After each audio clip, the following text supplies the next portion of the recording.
podcast is part of the Sports Social Podcast Network. No breaks, no fear. The official British Speedway podcast. It's the stage of the season where changes are happening, and there's been quite a few of them at the Birmingham Brummies. On the episode this week, we hear from the Brummies CEO Nigel Tolley. I left the meeting and went back to the hotel, sat there in the bar, contemplating. I thought, we've got to move quickly. We really have got to move quickly. It coincided with Lawrence Rogers taking a step away from team management on health grounds and taking up a new role in the club. So new manager is Stewart Dickson, who now takes charge of two clubs in British Speedway. I find myself based in the sort of Midlands area anyway, so Birmingham on a Wednesday night fits in well. Long chats with both of those guys in part two of the podcast. We start off, though, looking at the Sports Insure Premiership. It was a busy Monday night with action both at the National Speedway Stadium and live on TV at Vauxhall. By golly, that was Speedway at its very best there, people, that's for sure. We'll hear from Richie Hawkins, Simon Stead, and also Danny King, who's got back to winning ways with the Ipswich Witches. Also reaction from the National Speedway Stadium as the Bellevue Aces defeated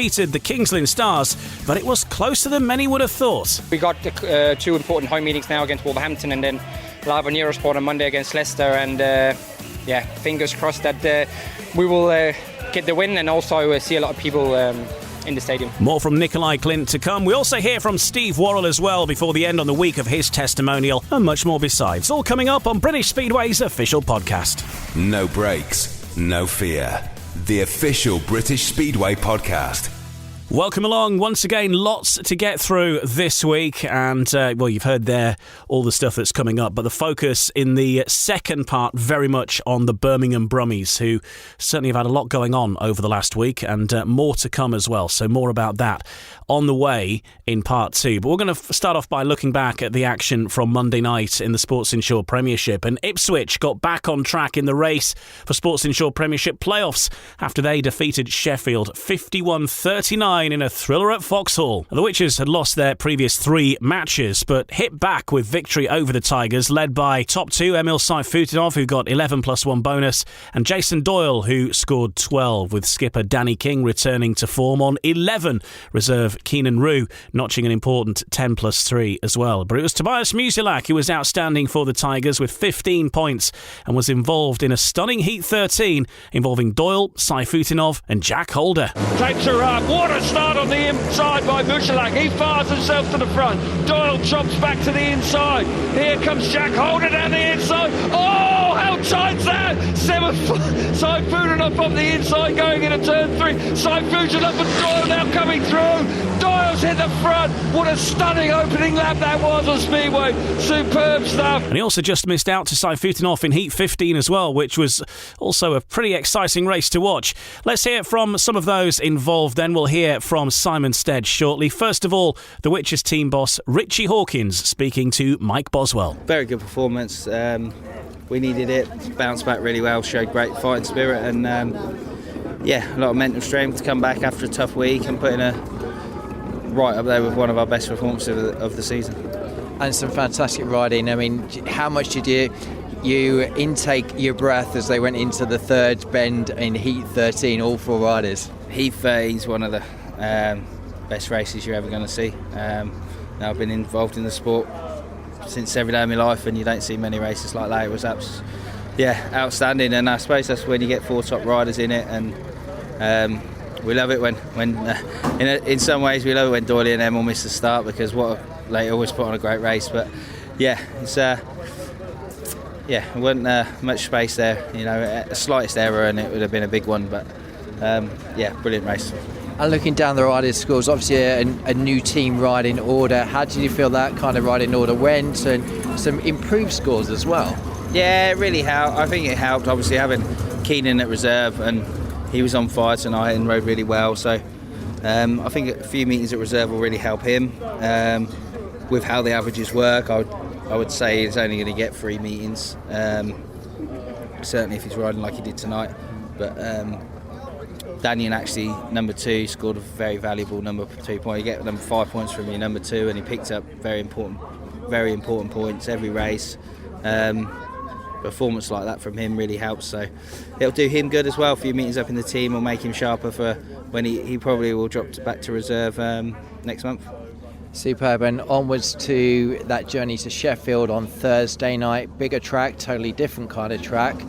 What's your prospects up there and your thoughts? Who do you think is going to really come out tops? Yeah, I mean, we go where we beat Sheffield earlier on in the year by 4 points, so the bonus point's very close. I mean, we'll go there. I think we've got a team riders that like it, like Doyley and Emma are going to go well everywhere. Danny likes Sheffield. Hopefully Ben will be back. He likes Sheffield. I think Keenan will enjoy it. So, yeah, we'll go there. With our team, if we ride like we did tonight and get stuck in, who knows? And Eric Rees due back potentially after next Friday due to the 28-day that you've got to use Ben Barker for. Will that change your riding order when he comes back? Eric can come back in on Friday, so we'll see how he gets on. He's got another meeting at Redcar that Friday, so we'll see how he gets on. Pity he didn't get to race tonight because that would have been good. It's another good test for him really, especially a Premiership match. But yeah, I guess the plan would probably be just bring Emma will come back in as back in the number 4 position where he was before he left. Superb. All right, and as other teams make changes, any thoughts on your side, or are you pretty stable with this team? Well, I think, obviously replacing Eric and stuff was sort of the main area what we've needed to do. So if he's back and firing and fit, then really we've got a very good team with Keenan going well. I don't think Keenan and Daniel. I know obviously Joe's finding it tough at number 7, but we kind of knew that was going to be the case because we lost our rising star before the season started, and so Joe's learning and he's a good kid and he's learning, so fair on him, and we'll see what Thursday brings. Well, it's only halfway in the tie in the Sports Insure Premiership, of course, because the two sides face each other again at Ollerton this Thursday. Well, let's hear from Simon Stead then. That defeat giving him food for thought. Not good enough in certain areas, unfortunately. So, giving us something to think about that, because we can't keep coming away and getting beat like this. So, difficult when you look at the score chart. You can see where we weren't strong enough. So. We need to have a look at things and come back stronger. And sort of, look at the scoreline. Pretty much up until Heat 10, you were in it. You put the tactical substitute later on. But for you tonight, it's really been focusing on Tobias Musalek, really being the key person. Well, Toby's ridden out of his skin. He's been really good. But it's difficult to find many positives out of a loss like that. But Toby's performance certainly is one of them. I think there's a number of us who've done their job, but it's black and white for all to see when you look at the amount of points scored, for instance, from reserve from one of their riders compared to our return. It's a big change, and that swing would or could have made all the difference. So we know we need to improve away from home. That's something that we have to take on board, address ourselves, dust ourselves off, and go again. But the beauty about a quick return is we get to host Ipswich at Sheffield on Thursday.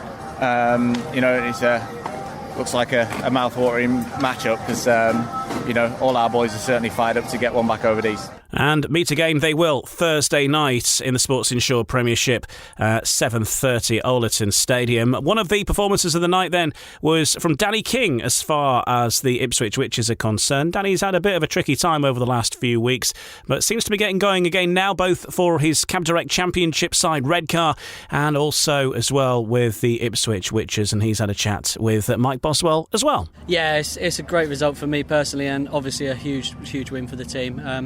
I think Sheffield are probably the strongest team in the league at the moment, so coming off 3 losses in a row, it was always going to be tough tonight, but we dug down and showed what we're capable of, so really pleased. And obviously on a personal note, my performance was much more where it should have been, so overall happy. And sort of, not being funny, people don't see the blood, sweat and tears that go into meetings and understand there's a person involved. So, how did you approach tonight? Fantastic result, by the way. Yeah, It's difficult, but at the end of the day, I've got a job to do, and I try and always be professional, and I go out and give 100%. You know, that's what I am, and unfortunately, sometimes it doesn't always show, but I am giving 100%. It's a very tough level, this, and if things aren't going your way, you know, you get shown up. So, like I say, back to where I feel more comfortable and where I should be tonight, but probably still room in there for improvement. Danny King, the Ipswich skipper, getting back to form with 11 points against Sheffield. Well, the other fixture on Monday night was at the National Speedway Stadium, and Bellevue moved 6 points clear at the top of the Sports Insure Premiership, but were made to fight hard for a 47-43 win over a battling Kings Lynn side. 2 early 5-1s for the Aces proved important as the Stars achieved a notable feat in taking 5-1s in their own heats, 13 and 15, but just fall short of a shock result. Jamin Lidsey won his first 4 rides for the home side to finish on 12 points. Dan Bewley on 9+1, whilst Danish duo Nikolai Klint with 12 and Michael Palm-Toft on 11+2 impressed for the Stars, whilst Artem Laguta bounced back from failing to score in his first ride with 8 points from his next 3. Lee Wild caught up with the Bellevue CEO and team manager Mark Lemon. Mark, another strong home performance from the Aces, but Kings Lynn push you all the way.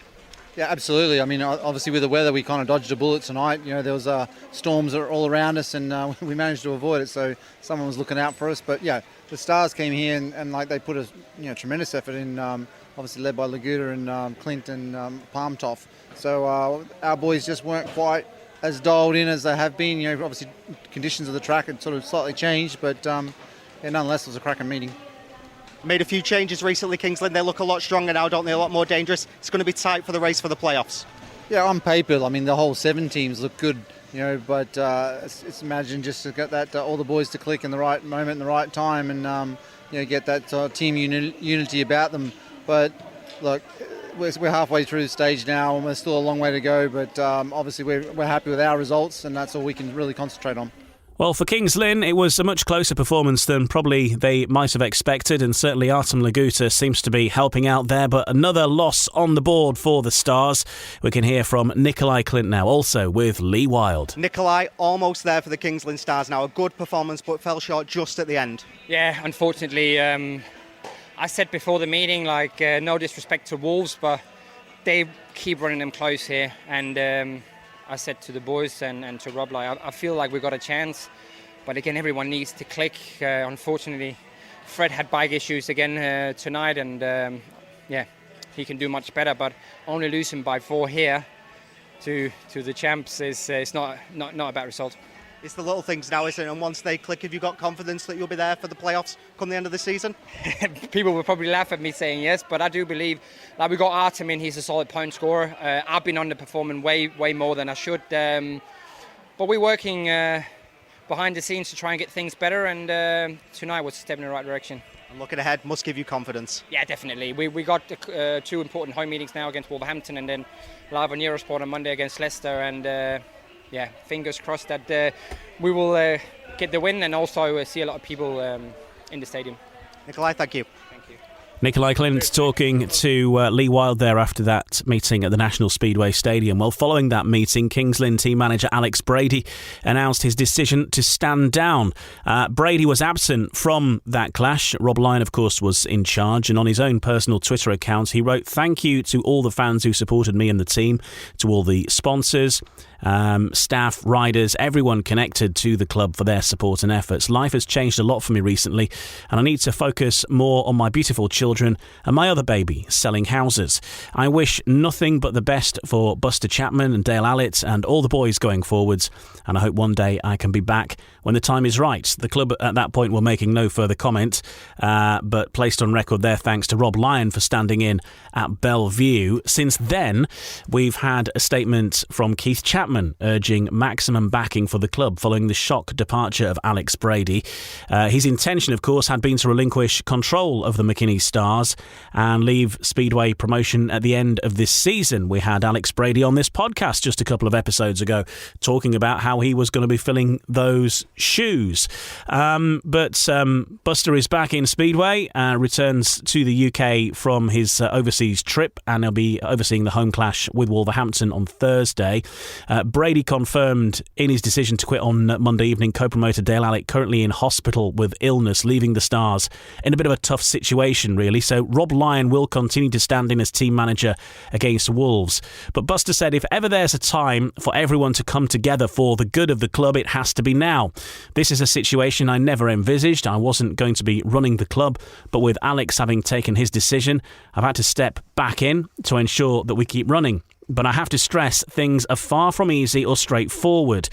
It's a fact that we now have a team which is over budget, and we've absolutely got to get people into supporters to make it work out. Plus, I can't stress enough that this is now one of the most critical periods that we have faced, and especially after a great performance from the team at Bellevue on Monday, this is the time to get behind us. It's absolutely essential for our future. I'd also like to thank Dale and wish him all the very best. He's an integral part of the club and does so much work behind the scenes. We need him back with us and fully recovered. So that's the words of Keith Chapman there. A rallying cry for the fans to turn out in force and support the team, and obviously people coming through the gates all helps fund the team itself. So that's the situation as it currently is, according to the latest statement there. Kingsley now have 2 home meetings back-to-back against Wolverhampton on Thursday, and then on Monday night hosting the Leicester Lions. So, on the subject of the Leicester Lions, there have been changes there as well. Stewart Dickson has announced team changes to the rising star position, which is going to see Dan Thompson exit the side, and coming in will be Drew Kemp, of course, who rode for the Leicester Lions last week against Ipswich. We're going to hear more from Stewart Dickson in a while, all about the situation to do with Birmingham, which is a separate story. But Stewart Dickson here talking about that change with Dan Thompson leaving and Drew Kemp coming in starting this Thursday. Yep, Drew Kemp guested for us last Thursday, done very well, and I decided that I wanted to pursue him more. In terms of going forward, it's unfortunate that Dan Thompson makes way, and it was a tough one, but this is something I've never shied away from. I'm going to be honest with you. Over the years, George Stansel was let go at Glasgow. James Greaves, who worked for me in my bus company at the time, was let go at Glasgow. You can imagine how tough that was. So it's never nice, and I can understand that Dan Thompson will be upset at the news sort of thing. I do get that, and the way just pure and Speedway, coming up in Speedway, that we'll be meeting up on Wednesday sort of thing. I don't have an issue with it. It's a different team. Hopefully he'll be fine as well. He's got a job to do at Birmingham. It is different teams, but I do get your question, because there is a crossover there, because basically I'm now what you call a double up manager, the same as some of the riders are doing, yeah. A lot more from Stewart Dickson and Nigel Tolley. We're talking all about Birmingham in part 2 of this podcast. Back to the Sports Insure Premiership and to Wolverhampton, whose match at Monmore against the Peterborough Panthers was called off because of a heavy rain shower that descended on Monmore on Monday night. So they missed out. Their previous fixture, though, was last Thursday, with Wolverhampton facing an 18-point deficit in the Knockout Cup when they host Sheffield at Monmore next Monday. The Midlands side faded in the closing stages at Oleton last Thursday, but with a strong home record, the semi-final tie is not beyond them just yet. Let's hear from Rory Schlein, speaking to BBC Radio WM's Mike Taylor. Rory, up against a really good side tonight on their own patch. That was always a tough meeting.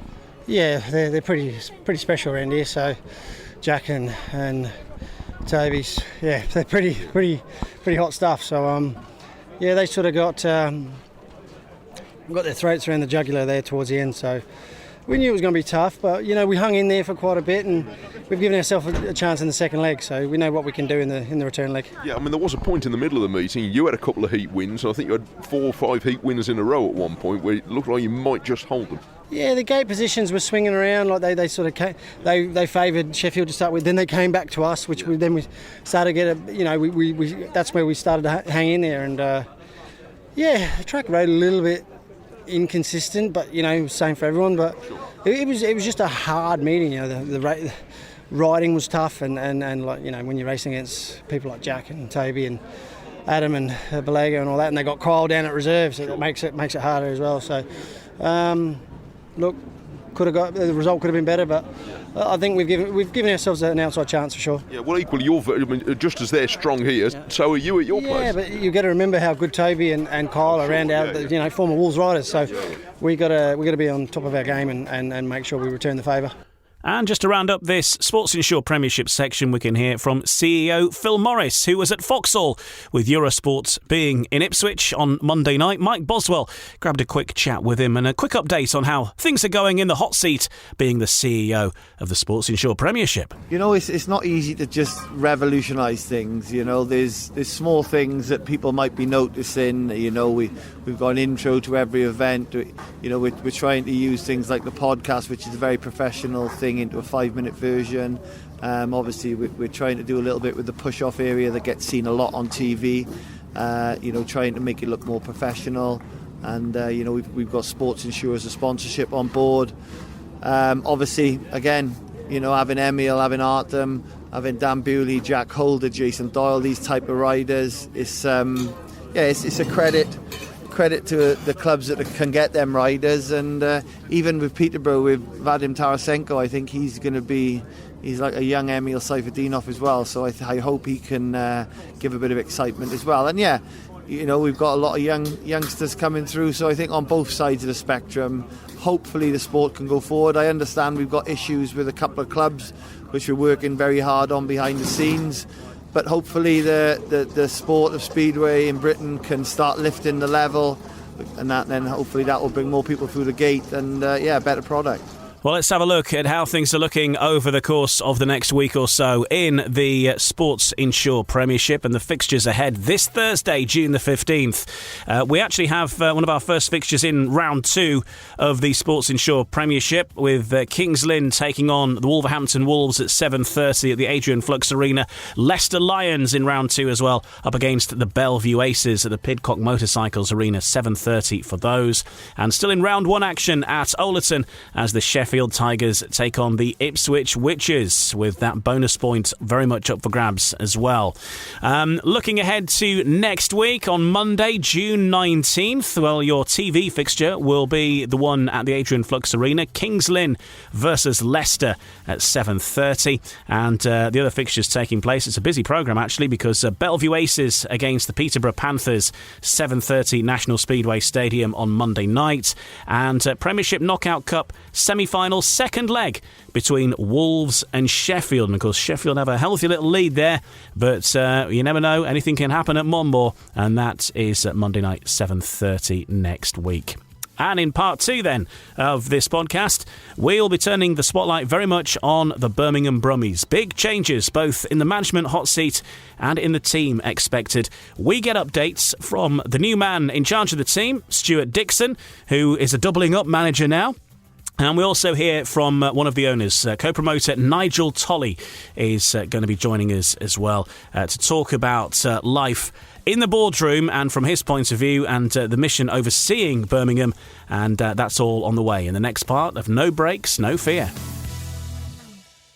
Today, we discuss Miro. Listen, when it comes to running client workshops, the dream, of course, is to get those creative juices flowing, right? But typically what ends up happening is thousands of hours get wasted because of poorly facilitated meetings. So I have Maya with me today. She's a consultant who runs Fortune 100 workshops, from leadership training to team building, and she has the insider tip on what makes things work. Maya? Thank you, Jason. I've been doing this a long time. My number one tip is to bring everyone into that visual collaboration platform. So personally, I use Miro, and it's completely changed how I interact with the room. You have to give people a way to feel like they're in the room even when they're not. That's something you can do easily in Miro. Otherwise, they've seen the same slides and format 1,000 times. Falling asleep, eyes glazing over, yawns, all that. Exactly. When people follow me on the Miro board, everyone is literally going on a journey with me. We're adding thoughts, we're reacting, and we're voting for the best ideas. It's great. Connective magic. I like it. That's MIRO.com. No Breaks, No Fear. The official British Speedway podcast. Welcome back, I'm Ian Brannan. We'll hear from Steve Worrall in the final part of this podcast. But right now, we're turning our attention to the Birmingham Brummies. It's been a busy week for the Birmingham Brummies, with a number of changes taking place at the club. And First of all, we've got to wish Lawrence Rodgers all the best, because he's taken the decision to step away from team management on health grounds at the moment, and replacing him will be Stewart Dickson, who is going to take over the role of team manager at the Birmingham Brummies, in addition to his work with the Leicester Lions. We're going to hear how that will work from Stewart himself, an interview with Stewart Dickson coming up shortly. Lawrence Rodgers takes over the role of General Manager and Director of Speedway at the Birmingham Brummies. And Nigel Tolley joins us now, because Nigel, you put a statement out last week talking about the unacceptable performances, and just to update people on the run of form really for Birmingham. Dumped out of the Knockout Cup on Friday, 61-29 against Scunthorpe. 48 hours before that, 56-34 against Oxford. And then the club's heaviest defeat in over 9 years away at Glasgow. Talk to us about the decisions and the conversations that you've had over the last week. And going right back to the beginning, at the end of last season, you were promising the supporters that you would be aiming for the playoffs. Is that still something that's very much on the agenda for Birmingham at this point in the season now? Yeah, I think so. Looking at the league table at the moment, we've had 3 league matches so far. We've won 1 and lost 2. So we're at the bottom, but only on meeting points. The others have got better points averages for the meetings than us. If we win another 1, we're right up there in the thick of it. As I say, we're in the situation where played 3, won 1, lost 2. Well, that's not irretrievable. And I think if everything's put into place, that's still in my mind that we're going to get in the playoffs. That's what I promised the supporters, and that's what I'm aiming at. Talk to us about the team, though, because you must have been fairly confident to begin with that you'd assembled a team to do the job that you've said that you were wanting to achieve, and that's to get into the playoffs. Is it down to performances? Is it just down to bad luck as well? Because you have had quite a few injuries in the side over the time, which have really cost you, and you've not really been able to fully replace those riders. The start of the season, let's go back to the start of the season. We've got that team in place, which I seriously thought could contend for playoffs. We've got James Wright in the team, who guessed it for us superbly last season. He finished off last season doing superbly well. So we signed James. Week before the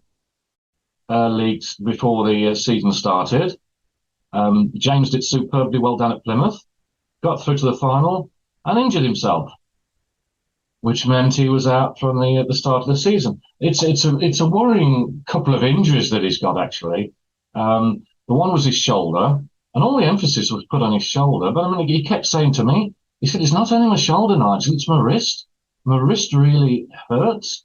But X-rays at that time were showing it wasn't broken. Since then, he's had further X-rays that shown it is broken. So, James is still out. Now, it's going to be some time before James is fit to ride. So that's the situation with James. We then moved forward and signed both the second of the Thompson twins, Dan. Dan was due to come into the side 10 days ago, and he sustained an injury before he started to ride with us. Well, he got concussion, and because of his age, he's out for 12 days. So that plan was a little bit. There just seems to be. We think we've got things in place, but then things go wrong again. So moving forward, the change in team manager, Lawrence obviously is no spring chicken. He's suffering from. He's in pain every meeting with his legs and with his back and with his neck. He's also doing a hell of a lot of driving at the moment. So really, on health grounds, we decided it was only fair on Lawrence to rest him for a time, so we say.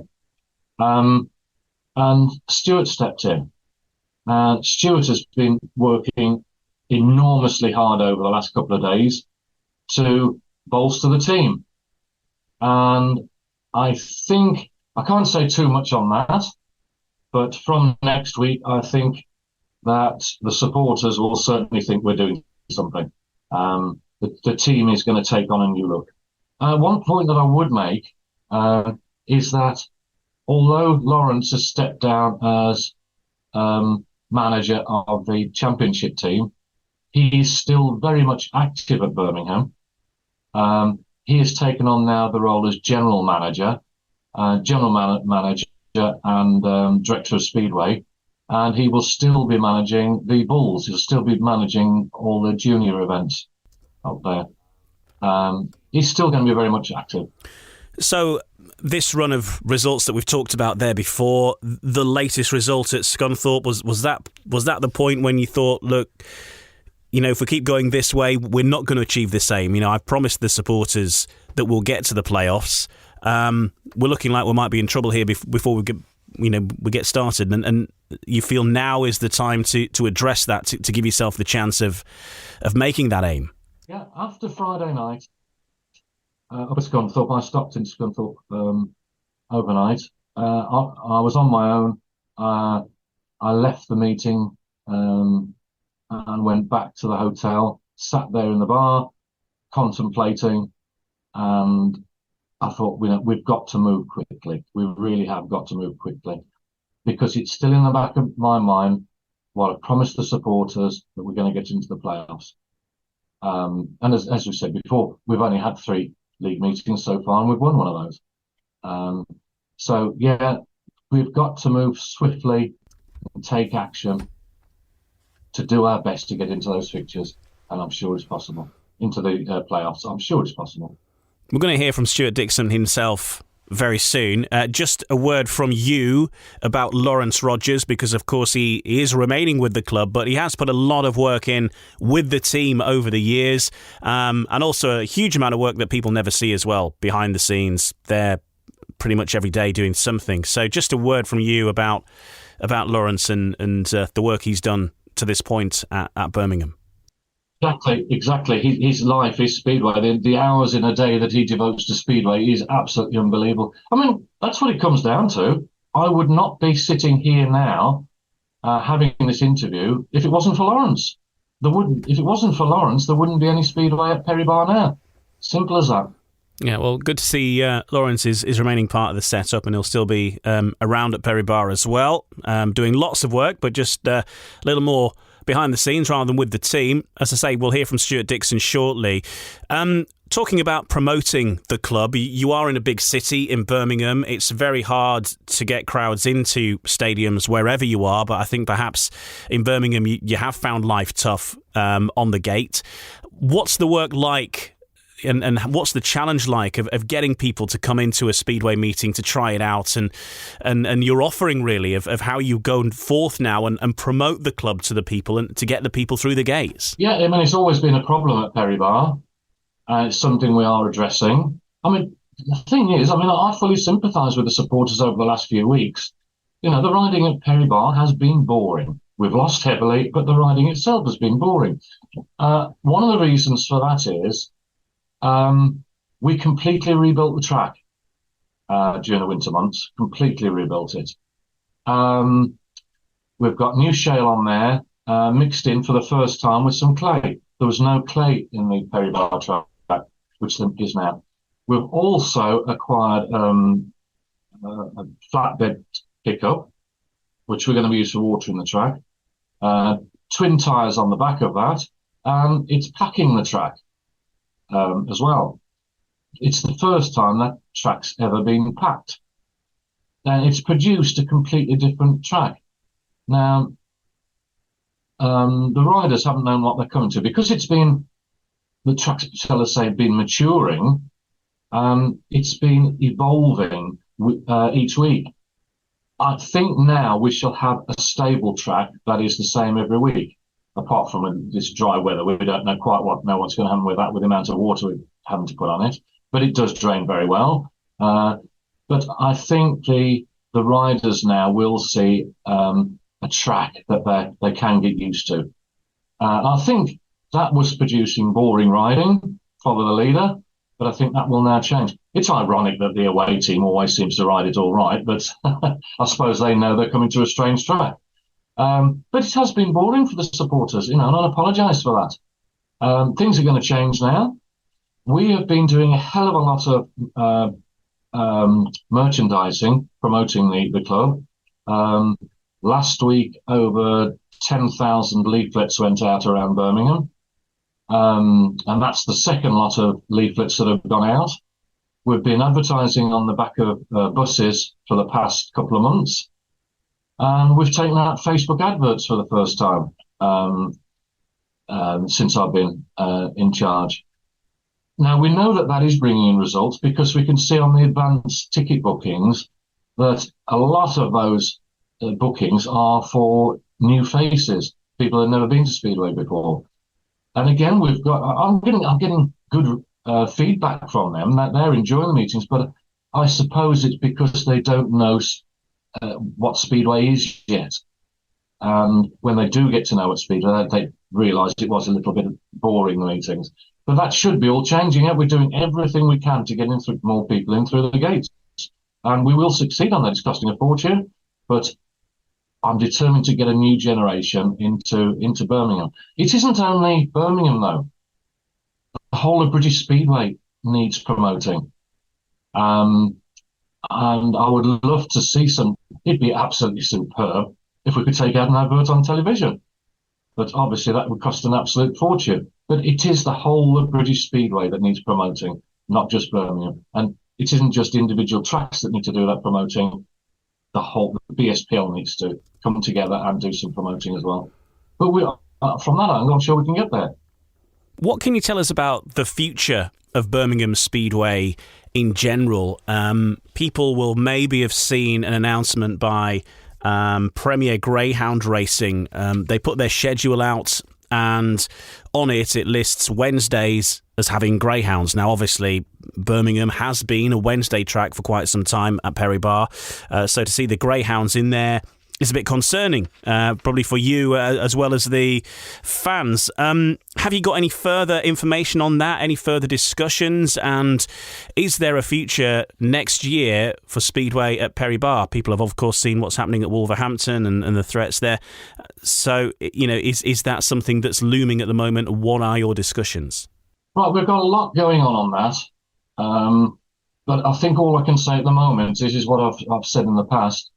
I was actually in Benidorm when that news broke, when GRA published their fixture list for next season. I was contacted by no end of people during the thunderstorms of Benidorm. And I immediately got on the phone to the UK manager of ARC. And she basically said, we've got a meeting with, they've got a meeting with the landlords in mid-June, and she couldn't say anything more than that. Apart from, she had helped with the fixtures, and she said, I had 6 or 7 stadiums to fit the fixtures in, and there's no way round putting one at Birmingham on a Wednesday. So there's definitely going to be greyhound meetings as it stands at the moment, next on Wednesdays at Perry Bar. So we've got to look at solutions to that, and I'm sure there will be solutions. I'm looking overall at the long-term future of Birmingham. And I don't just mean next season, I mean for the next 10 years. And we're working on that as well. I'm CEO of Birmingham, and my job is to secure the future of Birmingham Speedway, which is, I'm sure, I can do in the long term. And are you saying there then that in the long term that might be away from Perry Bar? Could well be. Could well be. I would love to build another stadium. I would love to secure land and build a new stadium. That is my ultimate goal. We can't leave it to the last minute. There's a lot of people that I should be speaking to in the next few weeks. I shall be speaking after this call. I should be speaking to somebody who could be very, very influential. But we shall see. We'll see what happens. Certainly, I'm not going to let Birmingham Brummies die. How confident then are you that there will be Speedway next season in the more short term? Looking at the long term, it's a great vision and something to work on there. But in the short term, What's the next steps in the immediate future? We're due to have a meeting with ARC, who we have the lease with, at the end of this month.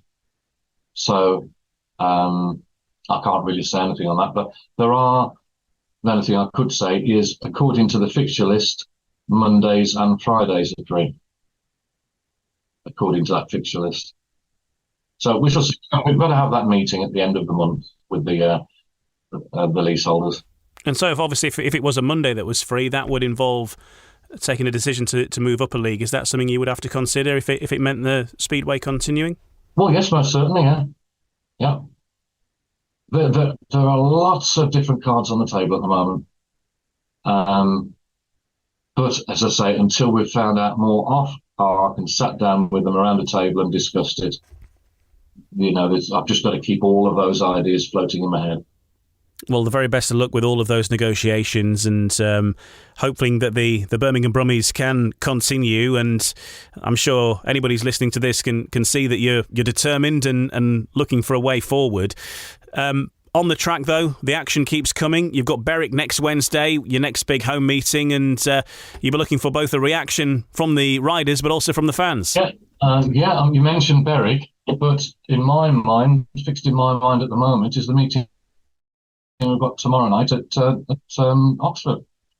We obviously got thrashed by Oxford last week, which is a big disappointment because last year we beat Oxford away and we only lost by a few points at home. And that all revolves about Heat 15 last year as well, that we lost that meeting at home. But yeah, I'm very much concentrating on Oxford tomorrow to see what becomes of that. Stewart will obviously be there, and it'll be his first in-depth look at the team. We've got Dan coming into the team for the first time tomorrow. So at the moment, we've been relying on RR. And with the way the team's set up, RR just hasn't worked. But after looking at that tomorrow night, we have signed another rider. But as I say, I can't say anything more about that at the moment. But we are hoping that the rider is going to be in the team for Berwick. And then we can analyse again after Berwick and see what happens there to move on. And of course, then we've got the new green sheet averages at the beginning of July, which will also give us something else to work on. It's going to be a lot of action in the next few weeks. Okay, well, look, thanks for updating us on it. Good luck with everything that's ahead for yourself, Nigel, both on and off track, and of course for the very future of Birmingham Speedway as well. And thanks for talking to us on No Breaks, No Fear. My pleasure. Look out for the press announcements next week before Wednesday. There you go. Watch this space. Nigel Tolley, CEO of the Birmingham Brummies Speedway team. New team manager then is Stewart Dickson, who's doubling up as a team manager, continuing his work at the Leicester Lions. But he's not just team manager at Leicester. He's also a co-promoter and the track curator there as well. And now taking on the responsibilities with the Birmingham Brummies. But a huge track record in the championship level of Speedway. Of course, he's won titles with Glasgow. He's collected silverware with the Leicester Lions, finished top of the league table just last year in the championship. And so I don't think you could find many more experienced hands to leave Birmingham in when it comes to team management. Stewart, welcome to the podcast. Always good to speak to you. Firstly, I think the question on many people's minds will be, how's this all going to work then, fitting it in with everything you're doing with Leicester and now Birmingham as well? Good afternoon, Ian. Yep, yeah, I'm delighted that we managed to get something sorted with Birmingham. There's been a couple of chats, sort of thing. So, and obviously, the fact that I'm down south, where the Premiership fixtures are Monday and Thursday, different to the Championship. I find myself based in the sort of Midlands area anyway. So Birmingham on a Wednesday night kind of fits in well.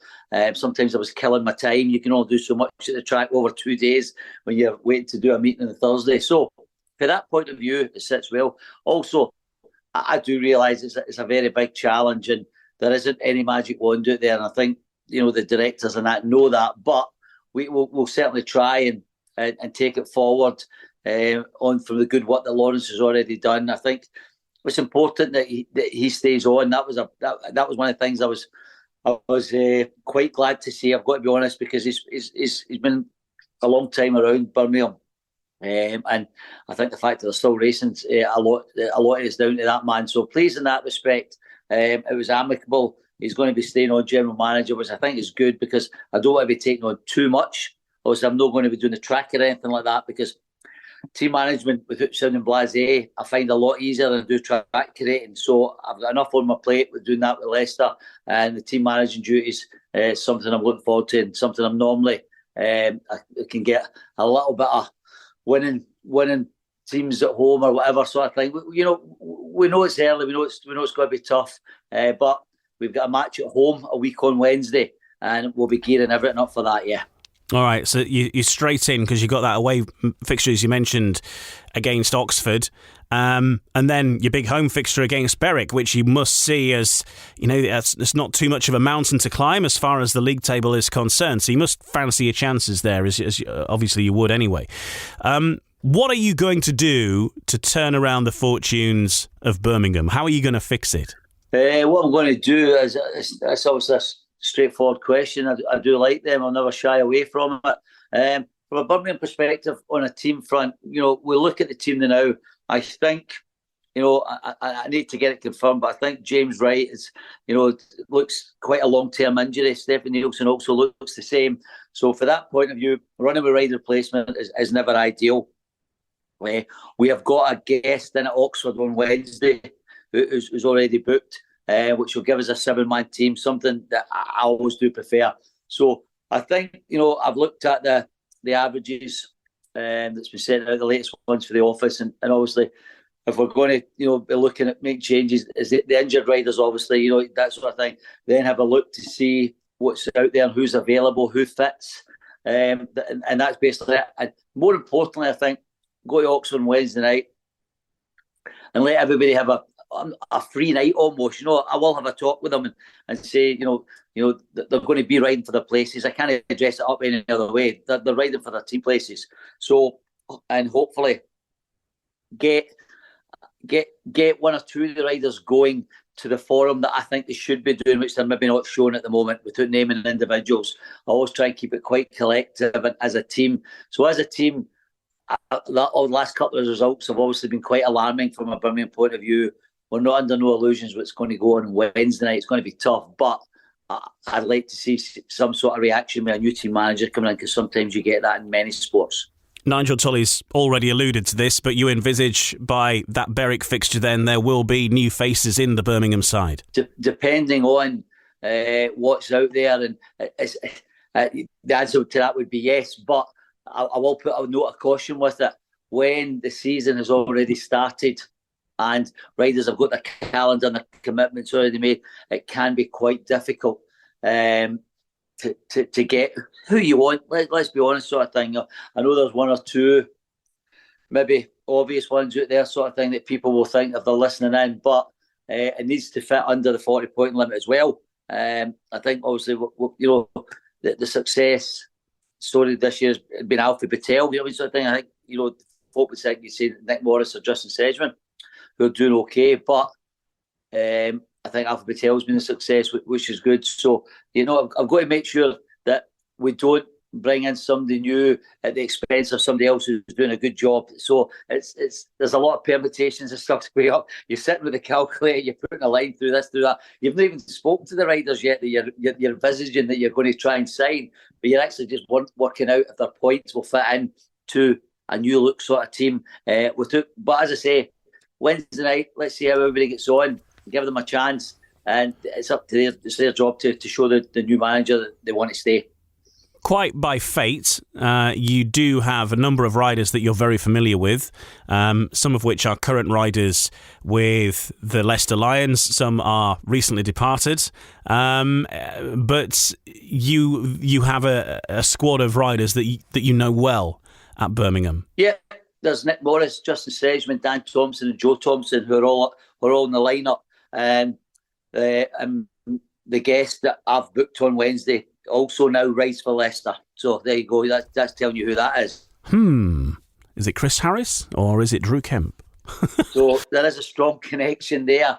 And obviously, you've got Alfred Patel and you've got young James Pearson there as well. So I do know a lot of the riders, having worked with them before. Yep, you know, we're under no illusions. Oxford, they're flying this season at home. Great team. Peter Short has got the young guys going as well. You know, they are motoring. You know, but hey, every team's there to go and have a go at, and that's what we'll be doing. And that starts with Oxford away. The aggregate bonus point might be a bit of a stretch, but you will be looking for a reaction. You're well known for your team talk, Stewart. So what are you saying to the riders ahead of this first fixture, and what reaction are you hoping for? Well, first and foremost, on Wednesday, we go there to be competitive. I think it's fair to say, without criticising anybody, the last couple of results have certainly not been the case. I do know there's a supporters bus coach going on Wednesday to Oxford, and it's now full apparently. So again, that's tremendous backing for the fans. I need to let them know that the passion that I've got, that I'll bring, you know, that the riders must take that onto the track, you know, and they'll be left in, you know, they're not certain terms. They'll be told in the nicest possible way that I expect a reaction on Wednesday night. As you say, you might say it's a free hit, there's no pressure on us, because we've already lost the subsequent fixture 56-34 at Perry Bar. So we know it's tough. We go there to put in a performance and try and get the confidence up in the riders. Confidence plays a big part in any sport, and so without getting too heavy, I think it's just a case of trying to get the team together, trying to get a feel-good factor about it. But at the same time, if you lose the first 4 or 5 races, 5-1, the feel-good factor goes out with it. So there has to be a little bit of, you know, a kind of fist clenching behind the team talk as well. So I think to let them know that I do need to see a reaction, and hopefully we'll see what the 7 riders that are there on Wednesday night can do. Birmingham versus Berwick, your first home match then, next week, next Wednesday. And you must look at that fixture and see that that's a good opportunity for Birmingham to really use that as a springboard for the upcoming fixtures. With no disrespect to Berwick, it's not a Poole or a Glasgow. Let's be honest, you know, sort of thing. But at the same time, I'm pretty sure Gary Flint will be looking at Birmingham as an away win for Berwick.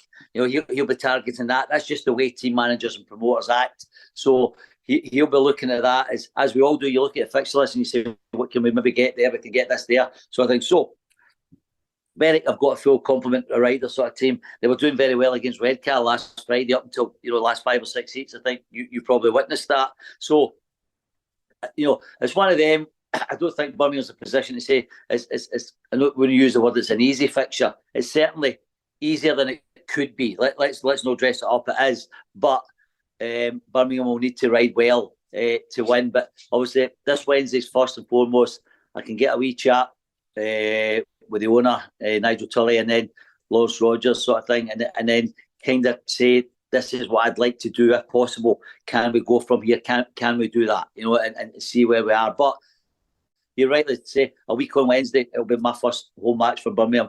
And let's hope the weather's kind, we get a good turnout and the fans come out and see, whether it be a new look team or not, whatever, just to see a new manager in operation, and hopefully we can get a win to get the season kick-started again. And of course, people can watch around the world your first home meeting because it's on BSN as well next Wednesday.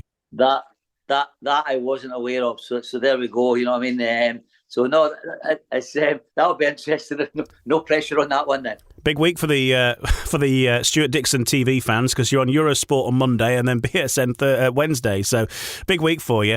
And just a word about you because obviously Lawrence has stepped aside from being a team manager at Birmingham on health grounds. You had your own health concerns at the end of last season. Are you fully recovered now? Are you feeling confident that this is not, you know, something too much for your schedule? No, I feel fine. I got test results back from the hospital when I was back there again in April, and everything was all good. So that was good. That was another reason that I thought I could take on the role at Birmingham. As I say, the fact that they've got John Priest there already doing the track, Lawrence is there as well, Nigel's there, very passionate. There's other folk, directors, Tracy Smith, etc. I know, so I'm going to hopefully meet all these people, whether it be this Wednesday or a week on Wednesday, they're very important to me, just as the people at Leicester that help me. And as I say, with my sole role really concentrating on team manager duties, and I don't say only, but it's not the same pressure as maybe I've got at Leicester, whereas sometimes I can be taking on a wee bit too much. You see me running about, team managing and doing the water on the track during the meeting. I won't have that at Birmingham. That's the good thing. And as I say, I know my role. My role is to improve results. And as some people might think, well, that's going to be easy because the results are tell you sort of thing. We've got to start winning our home meetings. And I've looked at the fixtures. There's some tough fixtures to come in the next few weeks, but let's take one step at a time. Let's give a good account of ourselves at Oxford on Wednesday. And we need to start getting the Birmingham supporters a team that's going to that they'll be proud of, let's say. Stewart Dickson, thanks for joining us. And the mission begins, as Stewart mentioned there, against Oxford away this Wednesday. Their first home meeting next Wednesday at Perry Bar against the Berwick Bandits. And let's have a look now, in fact, at one of those fixtures that really started Nigel Tolley to start thinking about the future. And it was that big defeat at home last week against the Oxford Cheetahs. 54-36 winners at Perry Bar. An emphatic win, and certainly going to make things difficult to try and track down that aggregate bonus point back at Cowley this Wednesday. Let's hear from Peter Schroek, the manager of the Oxford Cheetahs, speaking to Ryan Guest after last week's big win.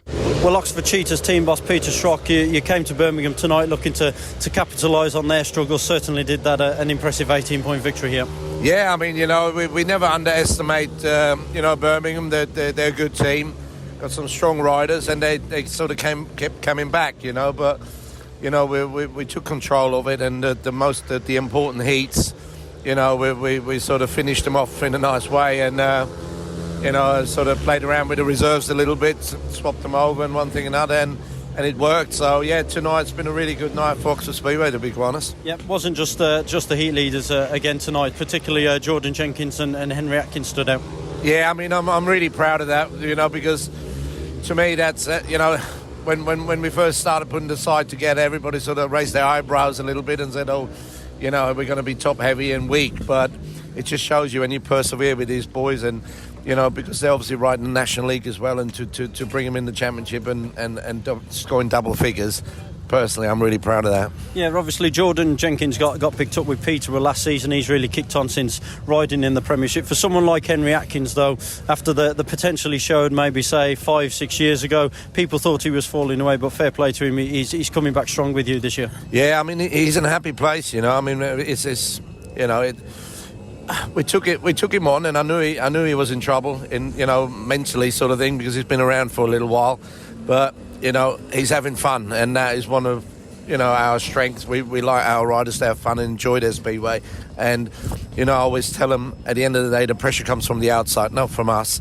And and Henry, I mean, he's converting everything what he does in the National League into the Championship now. So and if everybody done probably the same thing, within 5 years we wouldn't be sitting here saying we haven't got enough riders. We would have riders. So you just have to take a little bit of a step back to go forward sometimes. I believe that anyway. Yeah, 100%. Next Wednesday, a home meeting against the Brummies as well, and obviously a massive opportunity to continue that unbeaten start in the league and claim 3 more league points. Yeah, of course, but we don't take it for granted, believe me. I mean, Sedgy and Alfie and all that. They all know their way around Oxford now, and we do try and prepare a fair track to have good racing to please the crowd.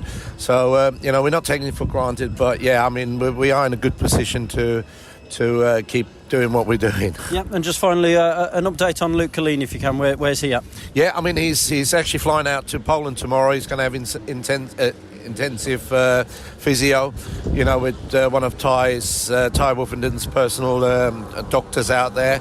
So he's going to be, out there all week, having 3-hour sessions every day, and hopefully, that will sort of mend the bones. And I don't want him to come back too early because he's only young. But it'd be nice if he could have a little stint before the end of the season, and then he'd be in the picture again for next year. So 100%. Peter Schroek, the team manager of the Oxford Cheetahs, speaking to Ryan Guest. A quick look through the other sides in the Cab Direct Championship. Poole completed another double over Plymouth to add 5 points to their Cab Direct Championship total last week, securing an emphatic 64-26 victory at home.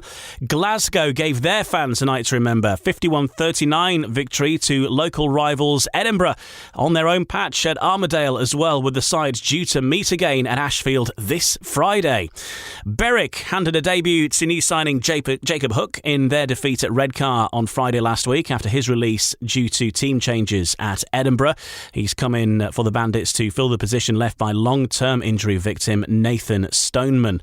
Meanwhile, Eric Riss made a successful return in that fixture as well in Redcar colours after long-term illness, with a 12+1 haul in the Bears' 57-33 win over the Berwick Bandits. Fellow Heat leaders Danny King and Charles Wright were also in double figures, whilst reserve Jake Mulford scored a most encouraging 7+2 against the Berwick Bandits. It was only the second time that Redcar have managed to track their full original 1-7, with Eric Riss making a comeback from illness after 10 weeks out. But the rider singled out for praise by promoted Jamie Swells after the event was Jake Mulford. There was only Connor that wasn't paid for a win tonight, and it wasn't through lack of trying. The star of the show was Jake. It wasn't just Gaten either. He must have done 3 passes at least through the night to get his paid 9, I think it was. Something like that. Yeah, paid 9 or 10, I can't remember now.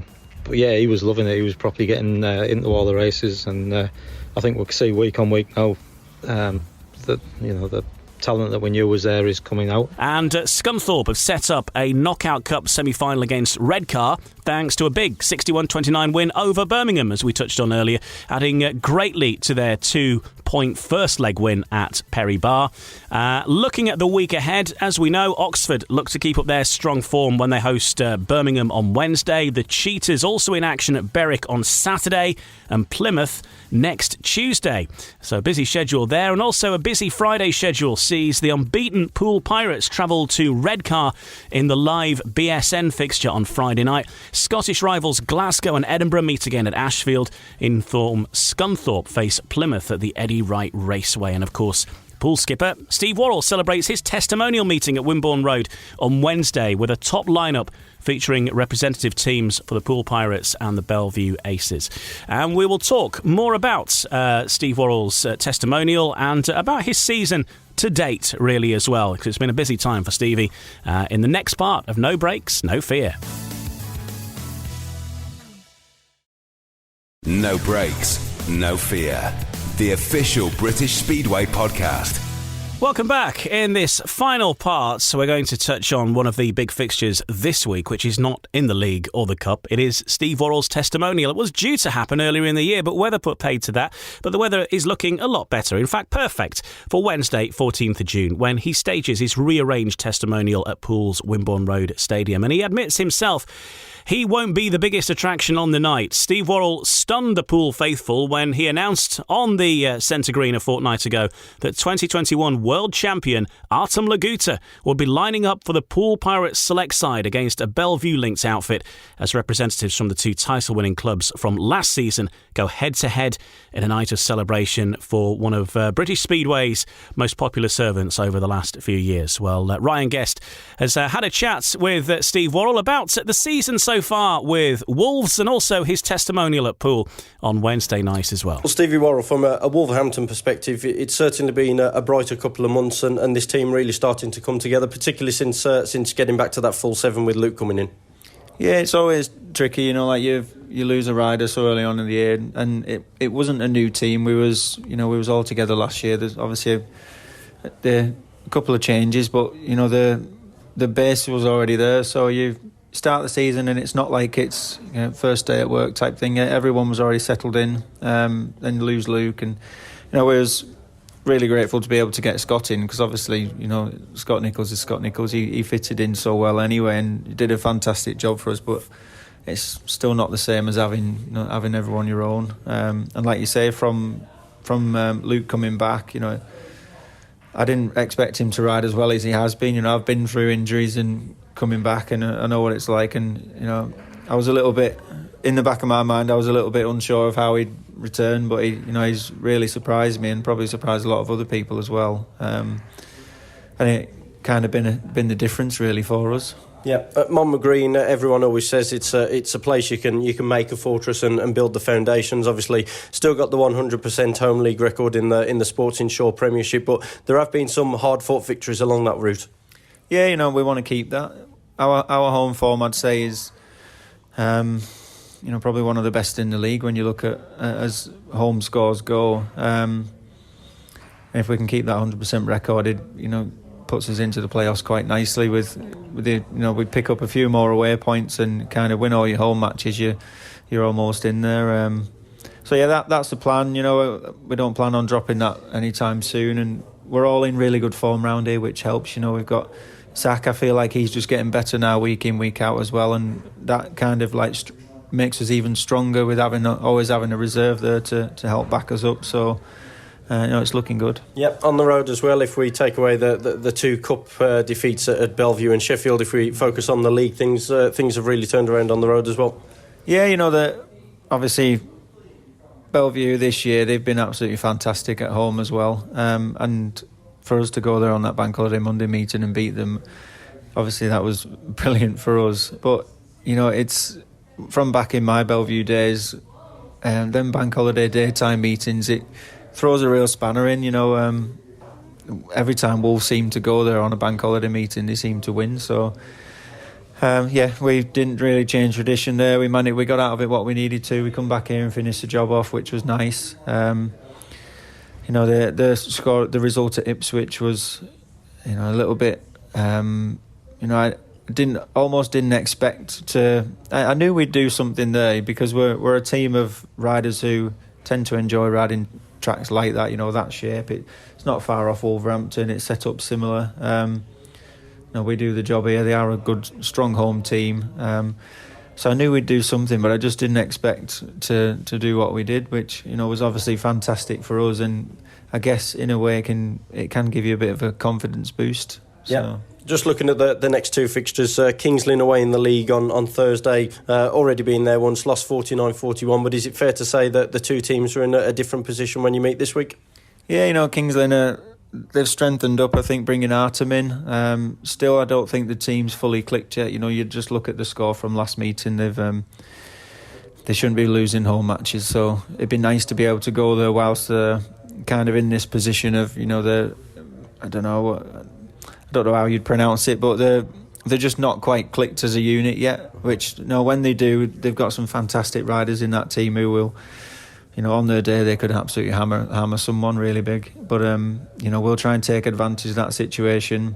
Obviously our last performance there wasn't great, but we all know how to get round there. And off the back of the Ipswich meeting, it would have been nice to get on here tonight, but we can take that confidence into that meeting. Yeah, and looking back and looking ahead, obviously Sheffield in the Knockout Cup semi-final. It's a bit of a strange one, the one at Alderton, because you were keeping right on the tails, if you like. So only 6 points in it with 4 races to go. Ended up by losing by 18. So the first leg a bit of a strange one. How much hard work is it going to take to overcome that on Monday night? It's going to be tough. It's quite a big lead what they've got on us, and it's a shame that we let it just slip in them last few heats. It would have been nice if them 6 points. Would have been nice to bring that here, because you can almost say that we'd have had that in our tank type thing. But it's not impossible. We've beat teams by more than that this year, so I think on our night we can all. I mean, having Luke back, Luke was very good here in our last home match. Like I just touched on it with Zach. I feel like Zach's getting better and better every week, and. If we just do what we've been doing the last few meetings, I think that we'll be thereabouts, and it might come down to a big heat, 15, who knows. There you go, we will see. And just very finally for yourself, it's the second attempt at your testimonial at Poole Wimborne Road on Wednesday night. Nice to not have too many rider changes. I think it's only 3, and obviously a massive coup for yourself to get Artem Laguta down there. Yeah, I'm really lucky, to be honest, that this time of year I know what it's like. I'm a rider myself. You put yourself in them positions, someone asks you to do a favour, you're not getting paid for it, or you are, but it's peanuts and in the grand scheme of things. So I'm really lucky that the guys who I've asked, 90% offered to come back. So I'm really grateful of that.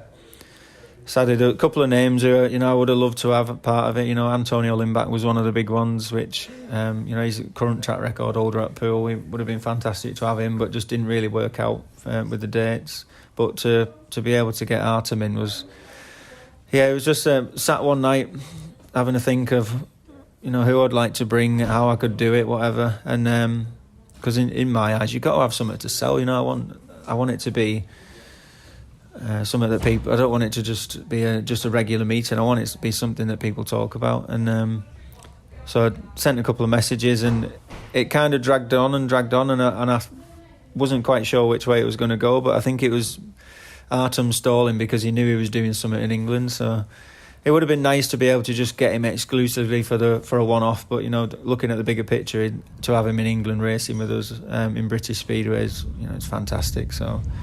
I'm really lucky to have him as part of it. Hopefully everyone turns out, gets behind it. It'll be on a live stream as well. So if you can't make it, I know Poole is pretty far away from most places, but if you can't make it, there's the option to get on a live stream and watch it all too. Yeah, and Stevie is also continuing to offer support to the homeless charity in Poole called Roots to Roots. It's a local charity which he donated the buffet food from the original staging date, and now he's going to be setting up a donation point at Wimborne Road for items of food, clothing, toiletries to help out that local charity. Here are the teams that will contest it then. For the Poole Pirates, the Poole Link Fabrication Pirates. It's a select side, so a mixture of Poole riders past and present, and some that I'm sure Neil Middleditch would quite happily have in the side at any level. Number 1, Artem Laguta. What a signing that is, and a big name draw to see at Wimborne Road. So Artem Laguta, he's going to be riding the 2021 World Champion.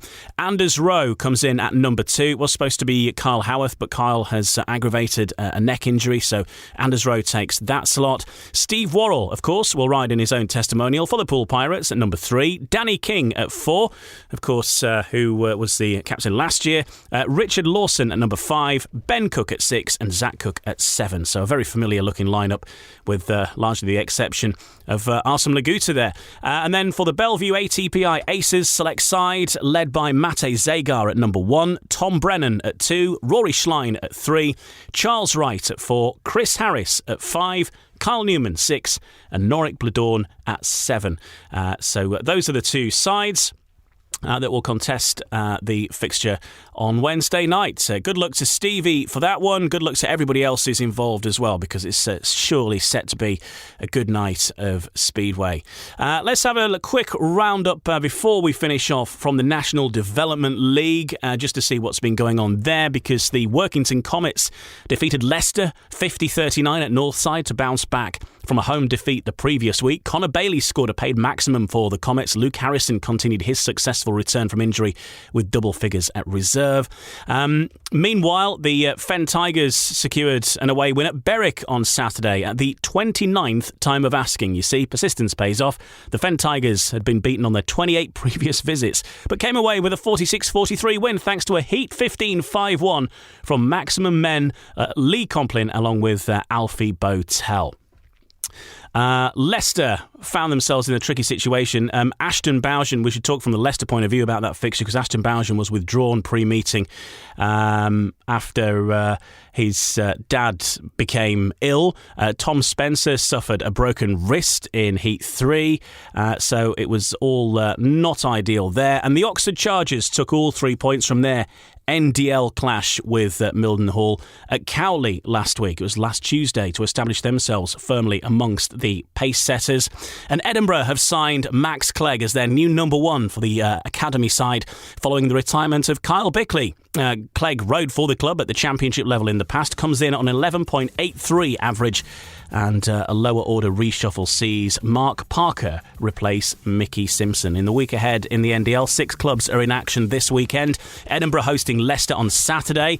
Sunday's schedule features a clash between Kent and Bellevue at midday. Meanwhile, Mildenhall host Workington in a meeting of 2 of the early pace setters. Redcar also are going to be hosting the latest round of the British Youth Championships at the Echo Arena at midday on Saturday. Also, the next round of the Women's Championships as well.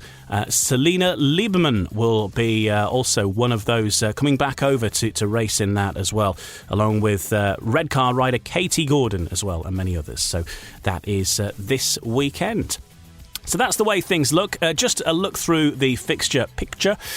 Wednesday then, we've talked about Steve Worrall's testimonial at Poole. In the Cab Direct Championship, it's Oxford versus Birmingham. Thursday, Premiership action, Sports Insure Premiership Round 2, Kings Lynn versus Wolverhampton, Leicester versus Bellevue, and Sheffield versus Ipswich. On Friday in the Cab Direct Championship, Glasgow versus Edinburgh, Redcar versus Poole, Scunthorpe versus Plymouth. On Saturday in the Cab Direct Championship, it's Berwick versus Oxford. And then we've got National Development League action at Armadale, Edinburgh versus Leicester. British Youth Championships at Redcar starting at 12. Sunday, National Development League, Kent versus Bellevue at midday. Mildenhall versus Workington at 4 p.m. And then next Monday in the Sports Insure Premiership, Kings Lynn versus Leicester, Bellevue versus Peterborough. And in the Knockout Cup, it's Wolverhampton versus Sheffield. Kings Lynn versus Leicester, the TV meeting on Eurosport. And the following Tuesday, Cab Direct Championship, Plymouth versus Oxford, starting at 7 p.m. I think that pretty much covers it for this week. Well, what will happen over the next 7 days? Well, we'll be here next week to discuss it all. Next Wednesday, the next episode out. Don't forget to like or subscribe on whichever app you choose, and enjoy your Speedway wherever it takes you over the next 7 days. We'll be with you next Wednesday, and keep up to date with everything happening on social media: Facebook, Twitter, Instagram. Search for British Speedway, and all the information, results and everything else you could possibly need is on the main website, britishspeedway.co.uk, and we'll catch you next time on No Brakes, No Fear. No Brakes, No Fear, the official British Speedway podcast. Sports Social Podcast Network.